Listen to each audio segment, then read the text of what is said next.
यार माशूक ये जेको ॿ टे ॾींहं पहिरियों वीडियो हलियो बासिद सैद बासिद शाह जो इन ते यार थोरो ॻाल्हाइणु चाहियां पियो त ही भाई भाउ वालेकुम अस्सलाम, छा हाल आहे? ख़ुशि आहीं? ख़ैर आहे? तबियत तुंहिंजी सही आहे? हाल आहे कंदो ख़ुशि हूंदे त तुंहिंजे ॿ टे ॻाल्हियुनि जो जवाबु ॾियणु मुनासिबु पियो सम्झो। वेठासीं भाउ माशूक सां, मूं चयो भला तव्हांखे जवाबु ॾेई छॾियूं।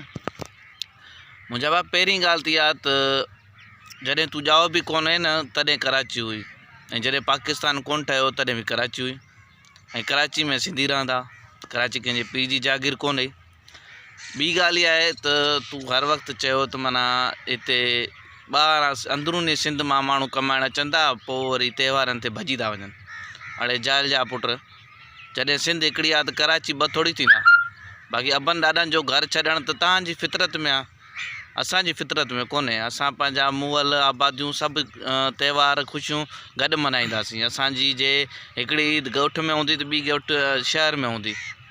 ऐं तोखे माना इहा ॻाल्हि पंहिंजे दिमाग़ में विहारणु खपे त माना असां अंदरूनी सिंध मां कोन आया आहियूं। कराची हुजे या हैदराबाद हुजे या सखर हुजे, सिंध जो कहिड़ो बि शहर हूंदो, सिंधियुनि जी मर्ज़ी आहे, जॾहिं बि जिते चाहिनि अची सघनि था। तव्हां में हिमत ई न आहे जो रोके सघो हुनखे।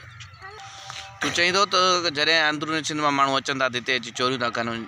मुंहिंजा भाउ चरी आहे पुट, ॻाल्हि मूंखे ॿुधा त तूं जेको चईंदो त माण्हू हिते अची चोरियूं था कनि, पूरो था कनि, जॾहिं रेंजर्स कराचीअ ते छापा आया ऐं तव्हांजे मुहाजिरनि जे घरनि मां जेके असला निकिता, इंडिया मां आयल असला, उहे असला किथां आया हो? सिंधियुनि जे ॻोठनि मां त कोन आया न, सिंध मां त कोन आया आहिनि। उहे किथां आया? इहो बि त असांखे तूं क्लियर करे ॿुधा न। तूं चईंदो त जेके माण्हू अचनि था त हुकूमत उन्हनि खे वेरिफिकेशन करे त इहे माण्हू किथां आया आहिनि, इन्हनि जी एंट्री थिए, ऐं उन खां पोइ जॾहिं ATM जी चोरियूं थियनि त उन्हनि जे लाइ उन्हनि खां वञी पुछा कजे। छोड़े तोखे रुगो सिंधी चोर दाड़ियल ॾिसण में था अचनि छा? सिंधियुनि खे घटि वधि ॻाल्हाए बि थो, सिंध में रही बि थो, खाए बि थो, पी बि थो। असां सिंधी सिंध में न हुजूं, सिंध में मज़ूरी न कयूं, अन्न आबादियूं ज़मीनूं वग़ैरह न कयूं न, तव्हां बुख मरी वेंदव। मां हिकिड़े ॾींहुं हितां सिंध मां, सॼी सिंध मां जेतिरी बि सब्ज़ी थिए थी उनखे शहर में मोकिलियूं था, खीर मोकिलियूं था, सब्जियूं भाॼियूं मोकिलियूं था। जे उहे न मोकिलींदासीं न उते तव्हां धप करे मरी वेंदव। कराची में पीअण जो पाणी तव्हां वटि आहे जो तव्हां असांखे चओ था तव्हां अंदरूनी सिंध मां आहियो? पहिरीं ॻाल्हि त पंहिंजे दिमाग़ में विहारे छॾ त सिंध हिकिड़ी आहे, ऐं हीअ कराची सिंध जी दिलि अथई। जे तोखे सम्झ में थो अचे त तूं असांखे इहे ज़हनी मरीज़ करे सघींदो त असांखे इन सां को फ़र्क़ु कोन पवंदो। तुंहिंजे इन कराची ऐं अंदरूनी सिंध ते तोसां ॻाल्हाइण ई फज़ूल आहे। असां वॾड़नि में चवंदा आहिनि जॾहिं को लूसी कुतो तव्हांजे पोयां लॻे ऐं भौंके थो, उनखे रुगो बुजो ॾेई छॾियो। सो ॿी ॻाल्हि इहा आहे त भाईजान सिर्फ़ु तूं पंहिंजे दिमाग़ जा ताला खोले वेही रह।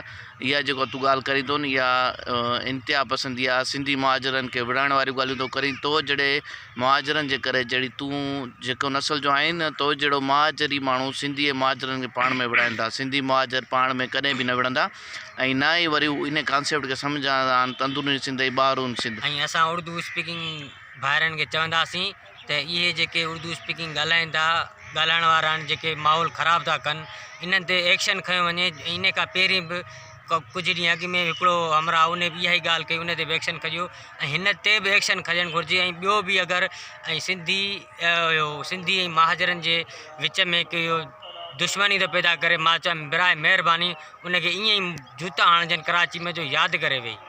बसि दुआ, तूं शहर कराची में रहीं थो, असां शहर में रहूं था। असां जिते तव्हां अंदरूनी सिंध चओ था, इहे बि वॾा शहर आहिनि। सखर, हैदराबाद, लाड़काणो, मेड़, इहे दादू शहर आहिनि। ईअं न आहे त सिर्फ़ु तूं हिकिड़ो माण्हू शहर में थो रही। अरे बाबा, हिननि चूतीअ खे कहिड़ी ख़बर आहे? हुनखे कंहिं उंगली करे छॾी हूंदी, हुन अॻियां भौंकी छॾियो हूंदो, हाणे जले दॿ।